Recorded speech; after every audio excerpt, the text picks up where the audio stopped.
हाँ तो बच्चों, पिछली अपनी जो 2 क्लास हुई हैं उसमें हमने उत्तर व्यवहारवाद के बारे में विचार किया था। पहली क्लास में व्यवहारवाद की थोड़ी पृष्ठभूमि बताई थी, उसके उदय के जो कारण हैं उनके ऊपर प्रकाश डाला था और यह भी बताया था कि परंपरावाद और उत्तर व्यवहारवाद सही है कि दोनों ही व्यवहारवाद के विरोधी हैं मगर इसके बावजूद भी ये व्यवहारवाद, मगर इसके साथ ही ये दोनों समान भी नहीं हैं। दूसरी जो क्लास हुई थी अपने उत्तर व्यवहारवाद के संदर्भ में, उसमें मैंने डेविड ईस्टन ने जो उत्तर व्यवहारवाद के 7 जो सिद्धांत बताए थे, जिन्हें डेविड ईस्टन प्रासंगिकता के नियम कहता था, उनके बारे में मैंने बताया था।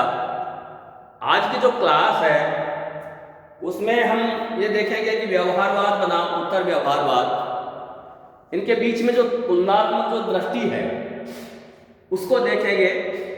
तो व्यवहारवाद और उत्तर व्यवहारवाद की जो कंपैरिजन जो स्टोरी है वह आज की इसे ऑनलाइन क्लास में आपको बताई जा रही है। व्यवहारवादी तकनीकों को तथ्यों के ऊपर प्रधानता देते हैं, जबकि उत्तर व्यवहारवादी यह मानते हैं कि तथ्य और तकनीकी दोनों का साथ साथ उचित प्रयोग किया जाना चाहिए। यदि तकनीकी और तथ्य में किसी एक को चुनना है तो उत्तर वादियों के अनुसार तथ्यों को प्राथमिकता दी जानी चाहिए। व्यवहारवादियों के अनुसार राजनीतिक विज्ञान को प्राकृतिक विज्ञान की कठोर वैज्ञानिक शोध पद्धति का प्रयोग कर परिशुद्ध विज्ञान का रूप दिया जाना चाहिए। प्रत्येक वैज्ञानिक खोज किसी पैराडिम के अंतर्गत होती है। पैराडिम एक रूपरेखा है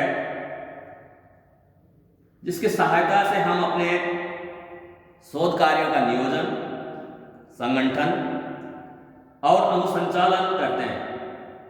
विज्ञान के संबंध में व्यवहारवादियों की कल्पनाएं अब तक तो यही थी कि उसका अर्थ विश्वसनीय ज्ञान की शोध में तकनीकी कुशाग्रता प्राप्त की जाए। व्यावहारिक समस्याओं से अपने को पृथक रखते हुए मूलभूत ज्ञान की खोज में निमग्न रहा जाए और मूल्यों को विज्ञान की परिधि से बाहर मानते हुए उन्हें उपेक्षा की दृष्टि से देखा जाए। उत्तर व्यवहारवादी तकनीकी कुशाग्रता के महत्व को अस्वीकार नहीं करते, परंतु वे यह नहीं मानते कि विश्वसनीय ज्ञान की शोध में लगे रहने का अनिवार्य परिणाम यह हो सकता कि समाज के सामयिक प्रश्नों और समस्याओं से वैज्ञानिक अपना संबंध विच्छेद कर लें और नए वे यह मानते हैं कि मूल्यों को वैज्ञानिक अनुसंधान से बाहर रखना संभव है। उत्तर व्यवहारवादियों के अनुसार शोध महत्वपूर्ण सामाजिक समस्याओं के साथ संबंध प्रयोजनशील होना चाहिए। राजनीति शास्त्री का यह मूल कर्तव्य है कि वह समकालीन समस्याओं के लिए समुचित समाधान की तलाश करें। शोध महत्वपूर्ण सामाजिक समस्याओं से संबंध होनी ही चाहिए और राजनीतिक वैज्ञानिकों का काम समाधान का सुझाव देने के अतिरिक्त यह भी है कि वे वांछित सामाजिक परिवर्तन को लाने के आंदोलन का क्रियाशील जो नेतृत्व है वह अपने हाथों में है। और जबकि व्यवहारवादी मूल्य निरपेक्ष सोच के के समर्थक हैं। उत्तर व्यवहारवादी मूल्यों की निर्णायक भूमिका को स्वीकार करते हैं। जब वे राजनीतिक सोच की दृष्टि से प्रासंगिकता पर जोर देते हैं तो उनके प्रासंगिक सिद्धांत में एक निहितार्थ यह भी है कि शोधकर्ता कुछ मानवीय मूल्यों से प्रतिबद्ध हों तथा समाज के प्रति अपने नैतिक दायित्वों को निभाएं। व्यवहारवादियों पर यह आक्षेप लगाया जाता है कि उनका उद्देश्य स्थायित्व का निर्वाह करना अथवा वस्तु स्थिति को ज्यों का त्यों बनाए रखना था। वे वर्तमान सामाजिक व्यवस्था के अक्षुण के काम में जुटे हुए थे और इस दृष्टि से उन्होंने अपने शोध उपकरणों का विकास किया था। उत्तर व्यवहारवादियों का मानना था कि यदि समाज का सामयिक संकट गंभीर सामाजिक संघर्षों का परिणाम है तो यह आवश्यक हो जाता है कि उन संघर्षों को समाप्त करने का साहस किया जाना चाहिए। यदि इन संघर्षों को दूर करने के लिए हमारी वर्तमान सामाजिक आर्थिक व्यवस्था को तोड़ना आवश्यक हो तो राजवैज्ञानिकों को ऐसा सुझाव देने में आत्मविश्वास के साथ आगे आना चाहिए। वस्तुतः उत्तर व्यवहारवादी परिवर्तन की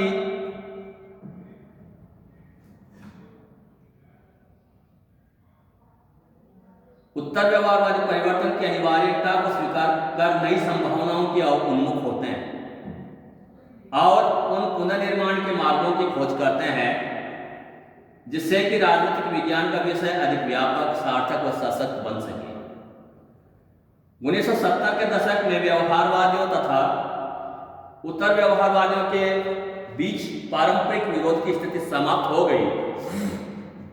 व्यवहारवाद की इस बात को स्वीकार कर लिया गया कि राजनीतिक विज्ञान में अधिकाधिक मात्रा में अनुभव अध्ययन और परिशुद्ध परिणाम देने वाली पद्धतियों को अपनाते हुए इसे सही अर्थ में विज्ञान की स्थिति प्रदान करने की चेष्टा करनी चाहिए।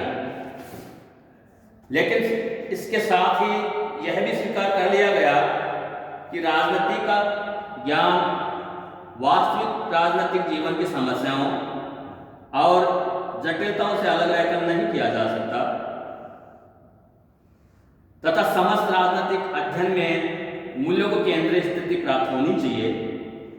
वस्तुतः आजकल व्यवहारवादी और उत्तर व्यवहारवादी प्रवृत्तियों के बीच समन्वय के प्रयत्न को सर्वाधिक प्राथमिकता दी जाती है। अतः उत्तर व्यवहारवादियों ने राजनीतिक सिद्धांत में समन्वयवादी दृष्टिकोण का विकास किया। यह भाव कई सामाजिक राजनीतिक चिंतकों के लेखन में देखा जा सकता है। विलियम क्यू विल्यूहम, इजुयूनी जेगीहम, Andrew Hacker, George Catlin, Thomas एस्ट्रेंगस और बर्नार्ड किक आदि के विचारों में समानवादी दृष्टिकोण की झलक मिलती है। ये सभी विचारक इस मंतव्य पर जोर देते हैं कि यदि मनुष्य ने नैतिक और राजनीतिक प्रश्नों की गुत्थी नहीं सुलझाई तो वह अपने को आगे की पीढ़ी को यदि हिंसक पशुत्व की श्रेणी में नहीं तो कम से कम निंदनीय पतन के आधार पर अवश्य खड़ा पाएगा।